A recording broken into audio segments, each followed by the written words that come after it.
Good morning and welcome to you all on this September morning. You are welcome here just as you are. However you are feeling today, whatever's going on in your life today, you are welcome just as you are. Thank you for being here. Thank you for making the effort to come out on a Sunday morning or to join us online on a Sunday morning and to be part of creating sacred space together and community together. Particular welcome to our visitors today, and including those of you joining from Cardiff. Hello and welcome. This is a community in which we do our best to support each other on our spiritual journeys through life. And this hour, as always, is a chance for each of us to realign ourselves with all that we hold sacred. It's an invitation to give thanks for the wonder of creation, to reconnect with the Divine Spirit, and to surrender to the mystery in the company of others. I'm going to quote from Revelation, possibly for the first time, and possibly also for the last. But these words seem to sit particularly well today. They are, "Then he who sat on the throne said, 'Behold, I make all things new. Behold, I make all things new.'" And the theme of this service is starting again. So as is our custom, let's light our chalice candle as a symbol of our free religious faith. And as always, I invite those of you joining us online to light a candle wherever you are, if you would like to do so.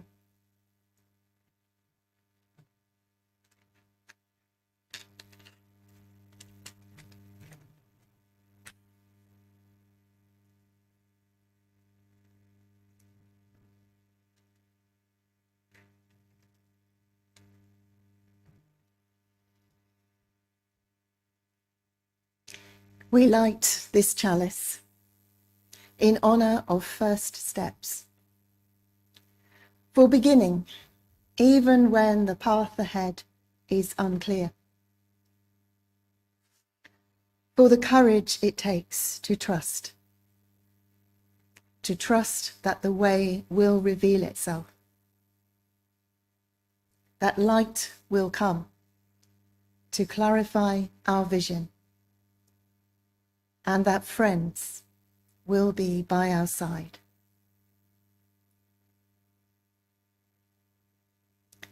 And I'm going to start with some opening words by the Reverend Gretchen Haley, who is a Unitarian Universalist. She calls these words step zero. If you had the chance to start again, to make your life from scratch, to decide what sort of person you would be, who you would love and how, the content of your days, your hours,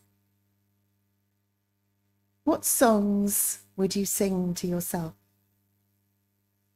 or with others? What prayers would you let fall from your lips, urgently and with praise, with mercy or hope? What blessings would you name and share with strangers and friends? If you could take now that first step, what journey would you begin? Across deserts or mountains? Or would you take it to the sky, so vast and filled with light? What work would you take?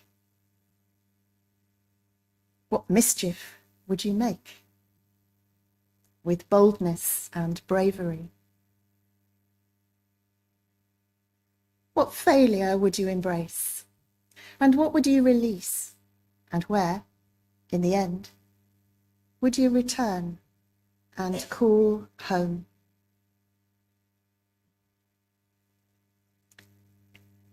In this new day, on the brink of this new beginning, no magic wishing or wondering is required, for such a chance is always available. As with the in and the out of breath, to begin now to live like we mean it, to see with new eyes the life that is already and always available, to respond to this gift with wonder and gratitude, to join in this partnership, to tend this flame, even when it breaks our heart, to keep showing up, to go with courage into this dawning day.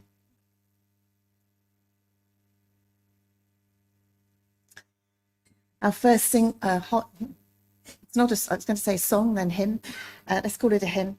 We're going to sing, it's in the green hymn book, it's number 133, How Can I Keep From Singing?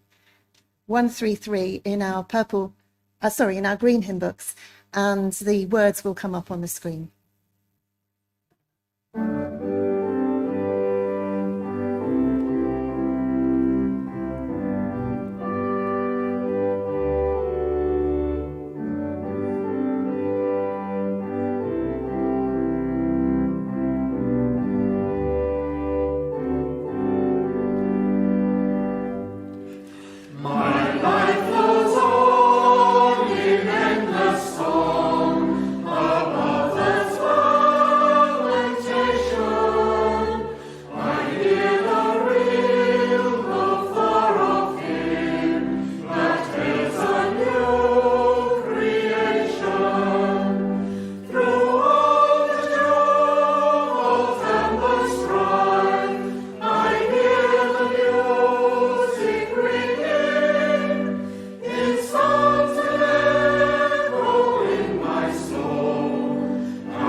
Our opening prayer this morning is a Native American prayer. It's translated by Lakota Sioux Chief Yellow Lark in 1887. O Great Spirit, whose voice I hear in the winds, and whose breath gives life to all the world, hear me. I am small and weak. I need your strength and wisdom. Let me walk in beauty and make my eyes ever behold the red and purple sunset.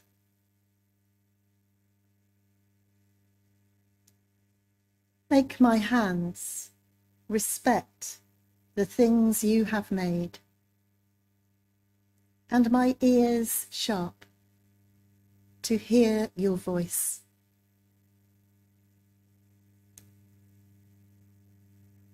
Make me wise, so that I may understand the things you have taught my people.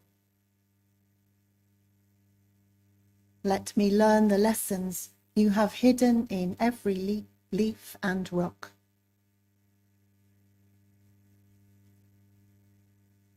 I seek strength, not to be greater than my brother or sister, but to fight my greatest enemy, myself. Make me always ready to come to you with clean hands and straight eyes.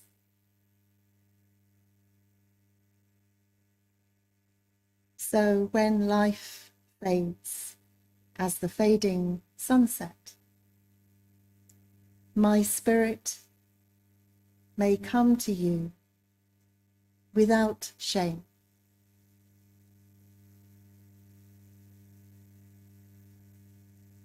Blessed be.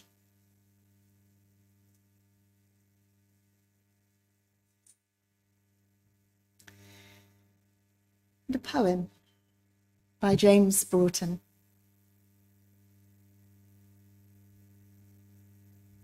I think it's written from the point of view of someone a little older in life, not like any of us, obviously.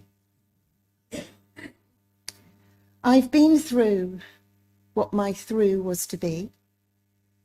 I did what I could and couldn't. I was never sure how I would get there. I nourished an ardour for thresholds, for stepping stones, and for ladders. I discovered detour and ditch. I swam in the high tides of greed. I built sandcastles to house my dreams. I survived the sunburns of love. No longer do I hunt for targets. I've climbed all the summits I need to, and I've eaten my share of lotus. Now I give praise and thanks for what could not be avoided, and for every foolhardy choice. I cherish my wounds and their cures, and the sweet innovations of bliss. My book is an open life. I wave goodbye to the absolutes and send my regards to infinity. I'd rather be blithe than correct. Until something transcendent turns up, I splash in my poetry puddle and try to keep God amused. A poem by James Broughton.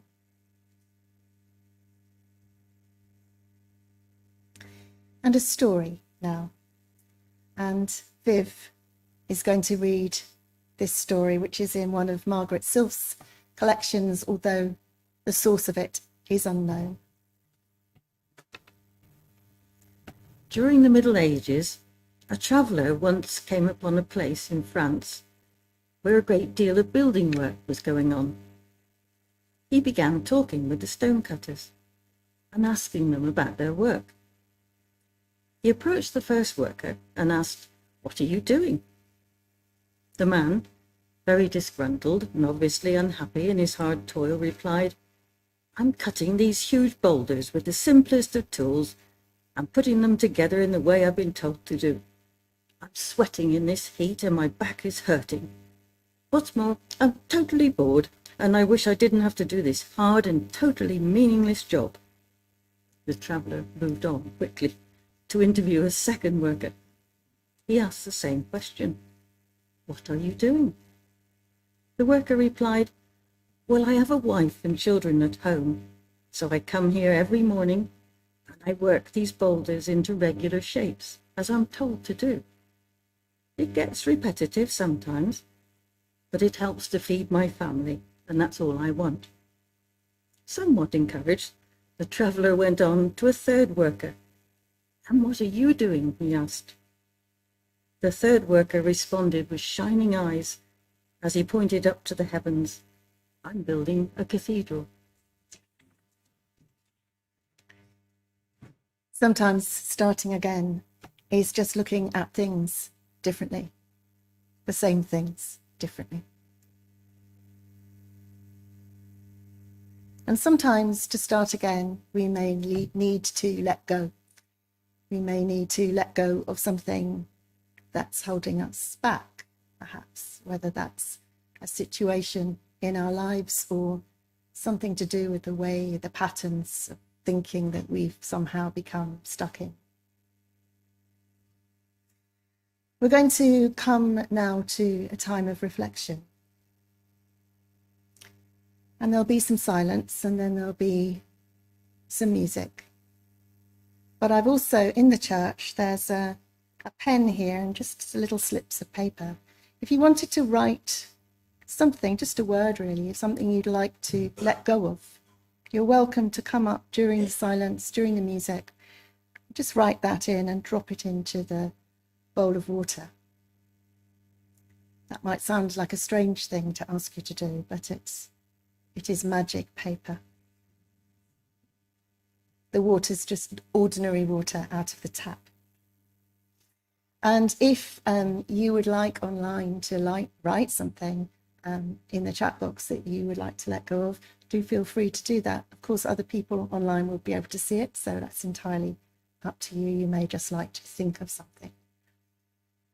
So let's just take some time now in silence to reflect on where we are at this time in our lives, what is going on for us right now, and anything we might like to let go of.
We're all bound by certain forces, the same as anyone. Step out of the shadows, my little one. There's a change is surely coming, a will that will be done. Step out of the shadows, my little one. Will you step out of the shadows, my little one? Silent river, roll on. Where the levee's weak, you're gonna break it. Silent river, deep and long. Stay the road, you're gonna make it. Well, the flame's been handed on now to a new wave rising strong. Step out of the shadows, my little one. There's a balance to be righted. That road goes on and on.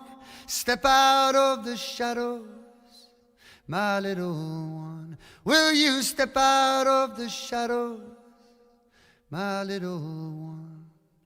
Silent river, roll on.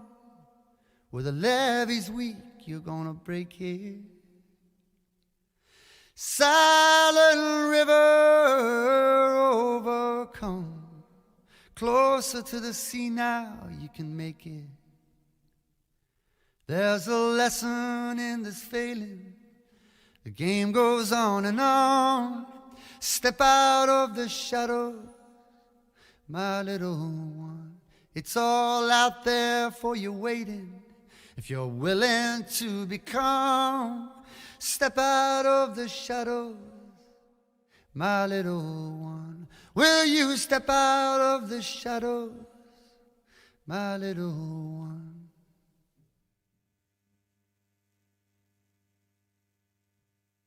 Thank you. The magic takes just a little while to work, but it will. I found this poem by Barbara Kingsolver, it's an American author and poet, and it's called How to Be Hopeful, and it struck me that to start again, in whatever way, always requires us to be hopeful. And I like this poem. She talks about a device initially, but I'm actually reading that as like one of us. Look, you might as well know this device is going to take endless repair.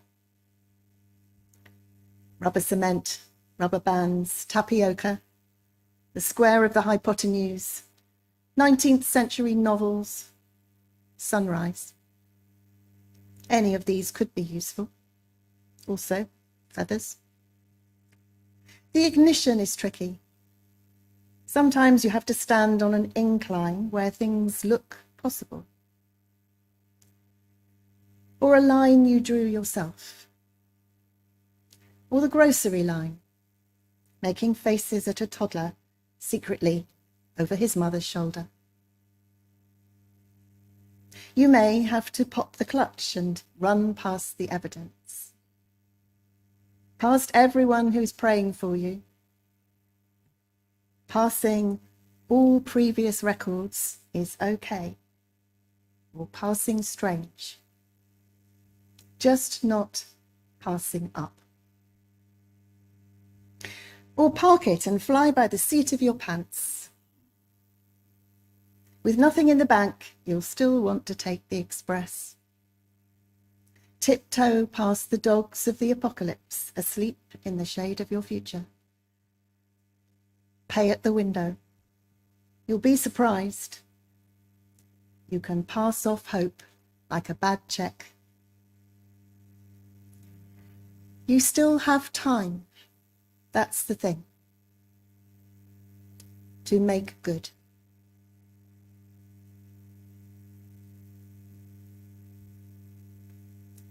You still have time. That's the thing. To make good.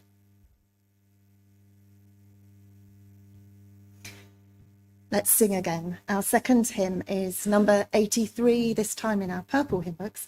The screen does seem to be working at the moment, touch wood. But we do have the hymn books in case it suddenly goes blank. So this is Just as Long as I Have Breath, number 83 in the purple hymn books.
So September always feels like a new time for me, a starting again time.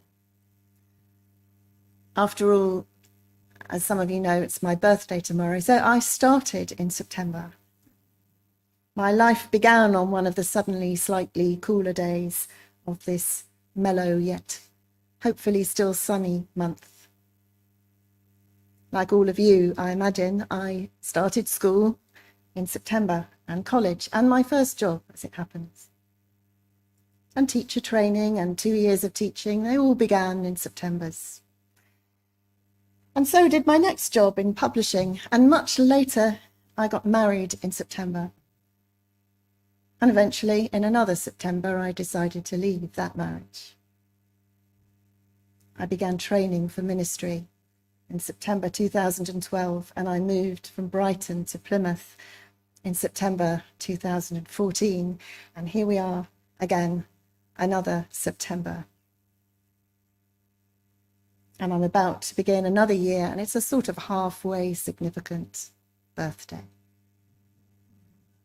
I'm saying no more than that. So you see why September feels like a significant time, a starting again time for me. I think I may have shared with some of you before that my biblical studies tutor during my ministry training once said that religion is all about starting again. I had never thought about it like that before, but I think I knew what she meant. Because religion is about hope and possibility and faith. Faith that something good will eventually spring from the ashes. Faith that light will emerge from the darkness. Faith that new life will begin again after death.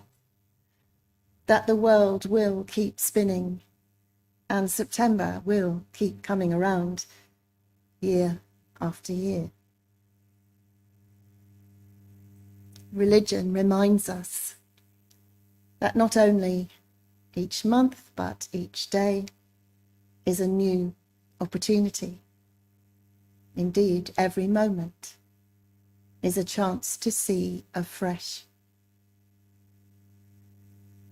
These new chances to awaken to beauty, to see the love and the light, they never end.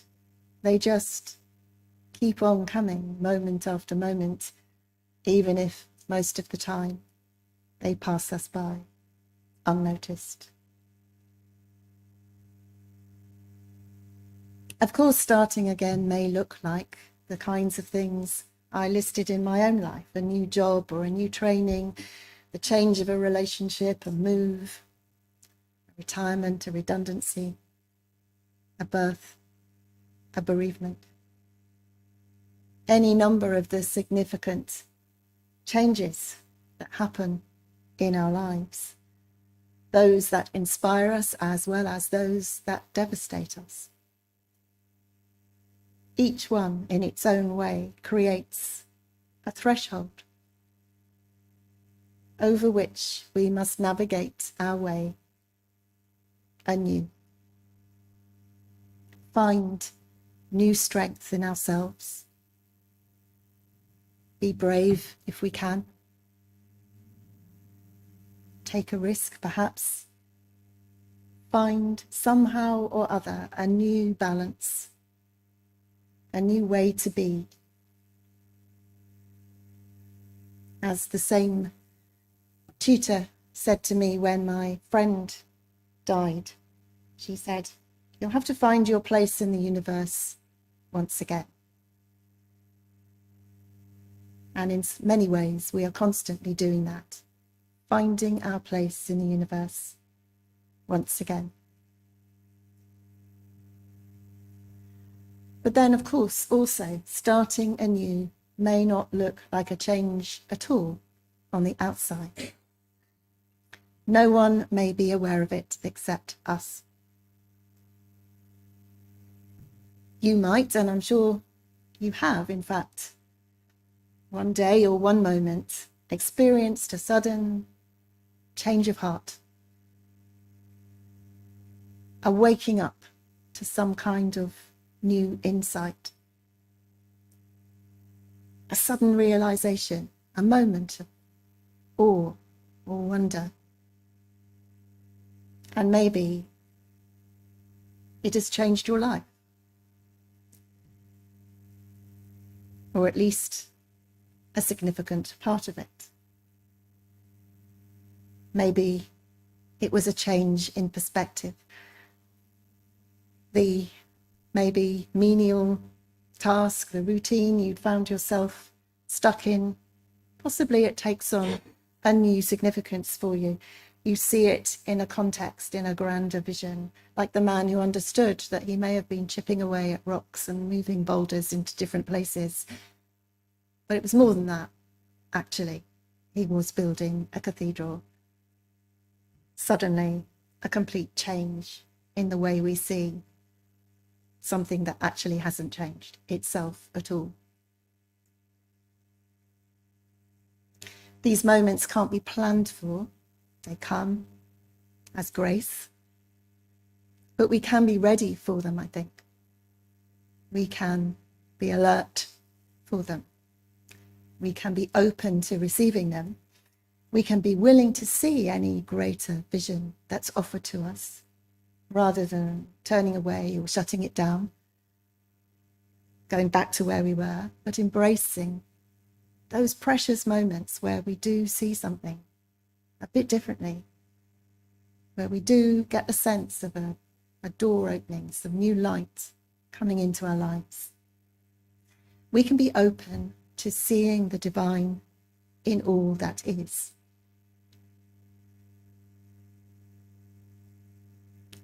When I was about 14, I had what I might call, but certainly didn't call at the time, a kind of religious experience. I wasn't doing anything special. I think I was just sitting at the dining room table, probably doing my homework. Probably it was due in the next day. That was usually the case. But for some reason, out of the blue, it suddenly struck me as blindingly obvious that the person I referred to as I, this experience of I-ness, is the same for all of us. That the I who looked out of the world through my eyes was the same I for us all. The same I who looked out through everyone else's eyes too. I mean, of course, there's a Kate who is different, say, from Steve or Linda or Anne or any of you. But I think those differences are relatively superficial in many ways. Behind them, there is basically Spirit, God, the divine universe, however you understand it, looking out and experiencing itself through our eyes. I don't know whether that makes any sense to you, but that moment was a kind of dawning of light for me.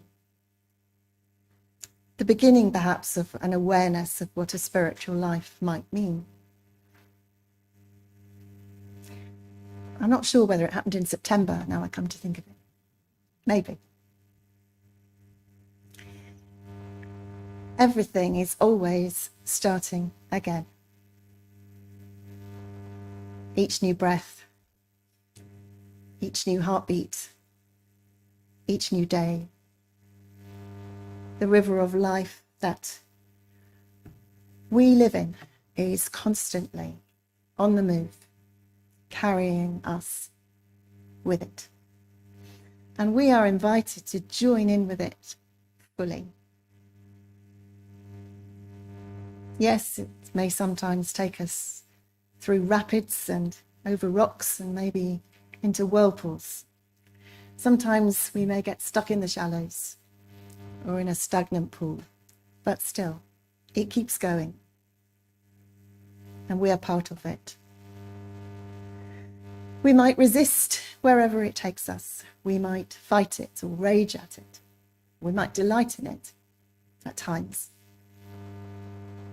We may surrender to it. But above all, I think, and now is as good a time as any to remind ourselves, as the children maybe or maybe not, it turns out, go back to school, we can remind ourselves that over and over again, every day, every moment, we get to choose.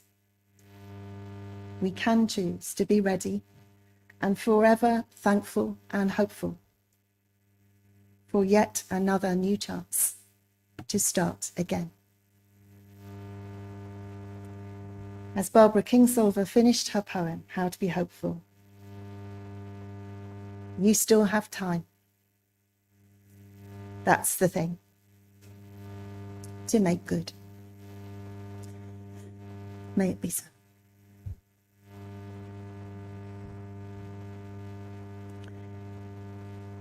So our third hymn this morning is We Are Travellers on a Journey. It's number 186 in our purple hymn books. I think it's one that we enjoy, most of us, many of us enjoy singing. We are travellers on a journey which brought us from the sun. Let's sing.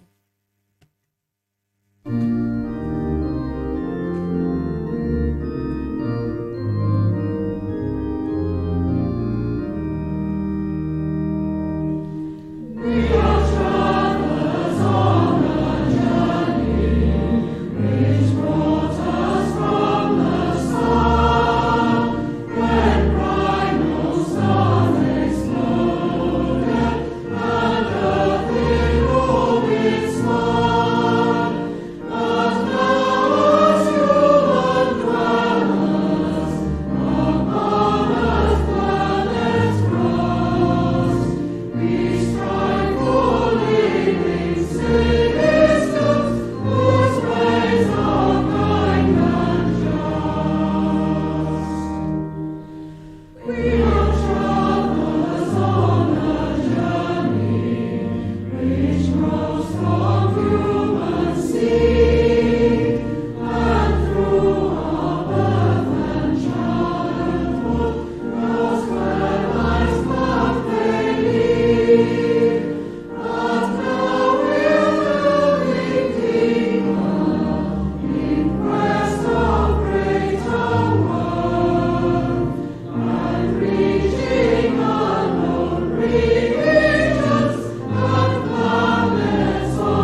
Just wanted to show you that those of you who put your bits of paper with the words of whatever it was you wanted to let go of, they have dissolved into the water. Of course, it's not completely clear, but it's much softened and much less than it was when you put it in. It's transformed.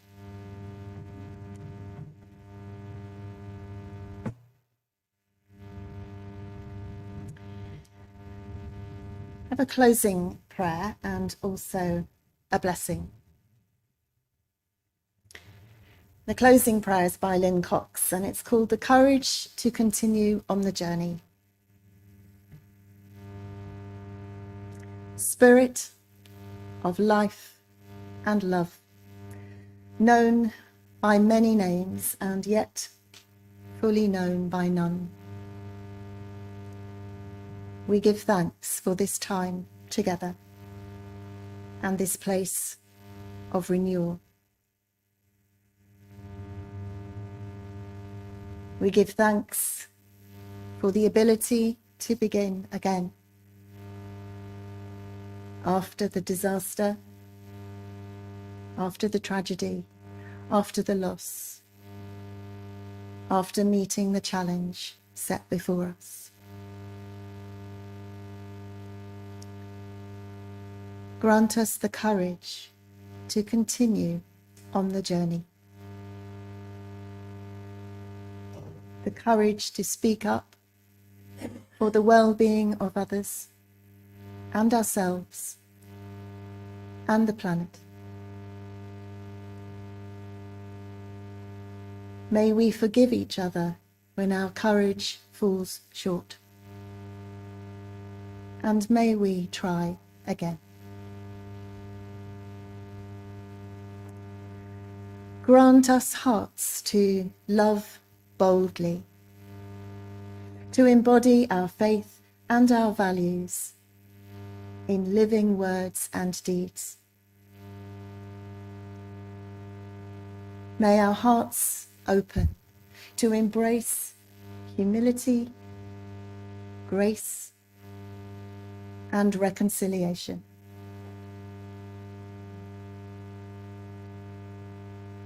Grant us the ability to learn and grow, to let the spirit of love and truth work its transformation upon us and within us.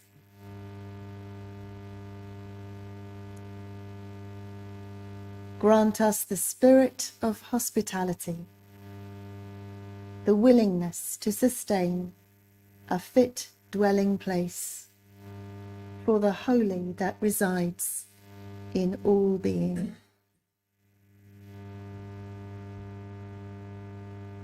Grant us a sense of being at peace in the world, even as we are in motion. Let us cultivate together the strength to welcome every kind of gift and all manner of ways to be on the journey together. To this we add the silent prayers of our own hearts.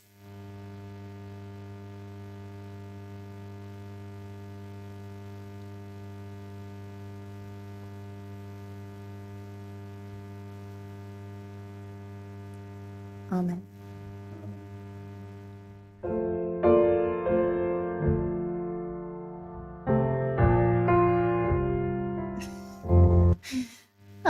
I was cut off in my prime there. Maybe not my prime. Thank you, Steve. I did also have a blessing to finish. And I also just wanted to explain to those of you here maybe for the first time that after the blessing, there will be a little bit of, well, the music you just heard actually, and a little bit of video of rocks and sea. But then after that, there will be a closing piece of music, which also is on video, so if you like to stay for that. And afterwards, Sheila will share the notices. So, our closing blessing by Eric Williams.